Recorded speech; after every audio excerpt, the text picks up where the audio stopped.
For a black concubine in the Ottoman Harem, paradise was a lie. Stripped of your freedom, owned by the Sultan, one wrong glance could cost your life. This was the reality many women truly endured. The question is, would you survive?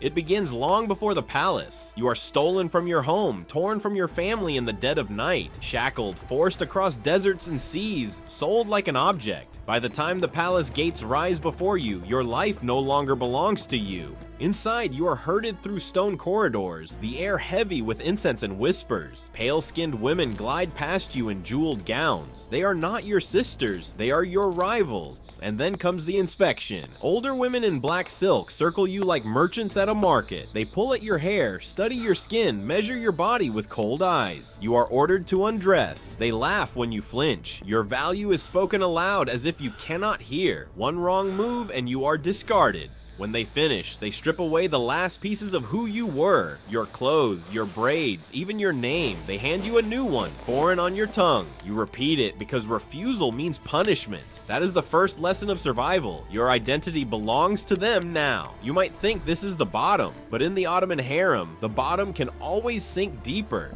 The harem is not chaos, it is a machine. Every woman is a cog. You are trained to walk gracefully, to bow without trembling, to dance when ordered. You learn music, poetry, and the language of silence. Even your faith is reshaped. You are forced to recite prayers in a language you barely know, to bow in rituals that feel foreign on your lips. Nothing, not even belief, belongs to you anymore. And yet, there is contradiction. Silk robes cover your body. Perfume from Persia fills your skin. You are fed roasted lamb and honey, adorned with jewels from India. To outsiders, you are living in paradise. But you know the truth, it is a cage disguised as a gift. And ask yourself, are golden bars any less cruel than iron ones? But the harem is more than silks and secrets. It is a battlefield, and soon you'll see why.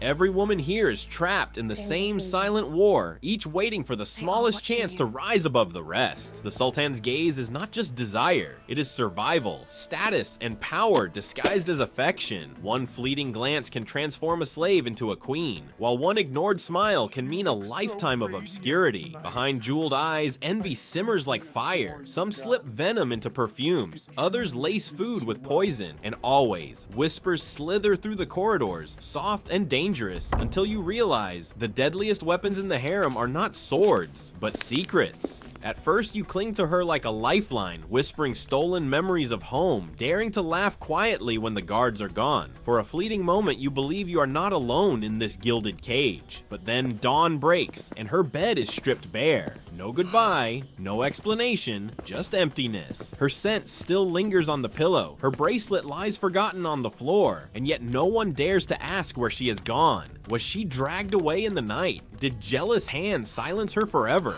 In the harem, silence is more terrifying than screams.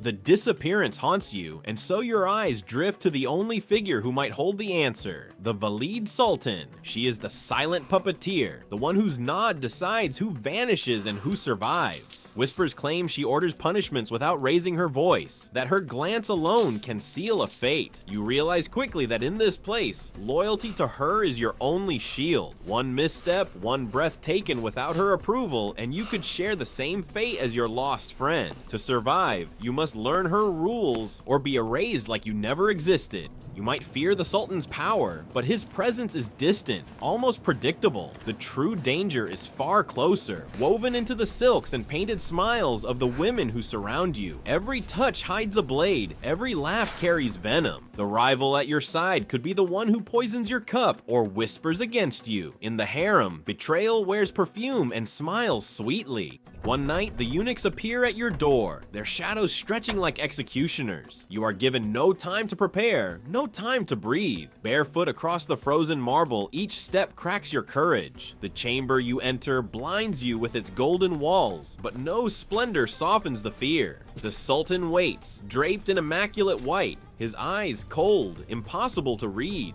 You kneel because defiance is death. When his hand grips your face, sliding to your lips, you understand. In this world, your body is not yours. You obey, not from loyalty, but because refusal would mean obliteration.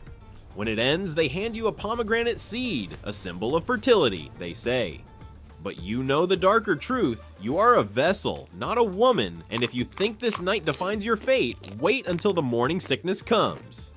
Weeks later, your body betrays you, your stomach twists, your steps falter. The older women notice before you speak. They smile knowingly. They whisper, "She carries the Sultan's child." Suddenly, everything changes. Servants bow lower, rivals keep their distance. But recognition is danger. If your child is a girl, you may be forgotten. If your child is a boy, you rise. But so do the threats. Meals taste like poison. Water feels like betrayal. One evening, you catch a woman you once trusted hovering near your cup. Her smile is sweet, but her eyes are sharp. In the harem, even a friend can be your executioner. You thought bearing life gave you power, but in the harem, power is not protection. It is a target on your back. The day comes. You scream on a cold stone floor, midwives chanting to Allah for mercy. Hours later, a newborn's cry splits the silence. A boy. The palace erupts in celebration. The Sultan names him, and with that name, he claims him. You hold your son to your chest, whispering prayers, but in your heart, you know he is not yours. He belongs to the empire. For now, you are elevated, no longer just a concubine. You are the mother of a prince. The women who once ignored you now bow. The Sultan visits your chamber with a softer voice. For the first time, you feel the illusion of safety. But safety in the harem is never real. Already you see the smiles curdle around you. A boy is power, and power breeds enemies. At night, when your son finally sleeps, you cannot. Every creak in the corridor, every shadow by the door feels like a knife aimed at his tiny chest. You have heard the whispers. Princes can vanish, smothered before they take their first steps. One woman offers to cradle him, her smile too eager. Another lingers by his crib, her hand resting a moment too long. You clutch him tighter, knowing that in the harem, even an infant prince carries a death sentence. Because in this world, your greatest blessing is also your greatest curse. And you wonder, how long before the empire decides your son's life is worth more without you? Years pass. Your son grows under the eyes of tutors and guards. He bows to his father before he runs to you. He speaks the empire's tongue before he remembers your lullabies. You watch him become a weapon for the dynasty and wonder if he will even remember you as his mother. And you age. New girls arrive, young, frightened, stolen from their villages just as you were. You see yourself reflected in their eyes. You want to warn them, to tell them the truth, that this is not paradise but suffocation. But you cannot. Silence is survival. By the time your hair turns gray, the palace has forgotten the girl you once were. They call you only the mother of a prince. If he lives, you live in his shadow. If he dies, so does your protection. The harem swallows names like the sea swallows ships. Few remember you, fewer care. And so you sit alone, clutching the bracelet your mother gave you before you were stolen. You trace its worn edges, whispering your forgotten name, and wonder if anyone will ever speak it again. This was life in the Ottoman harem. To outsiders, it looked like paradise, but inside it was a world of silence, rivalry, betrayal, and survival. You were told you were powerful, but every breath was measured by men, by mothers, by rivals, by a system designed to erase you. So I ask you, which is worse? To live openly without freedom, or to be told you are powerful while every part of your life belongs to someone else? Subscribe for more, and tell me which forgotten stories you want to hear next.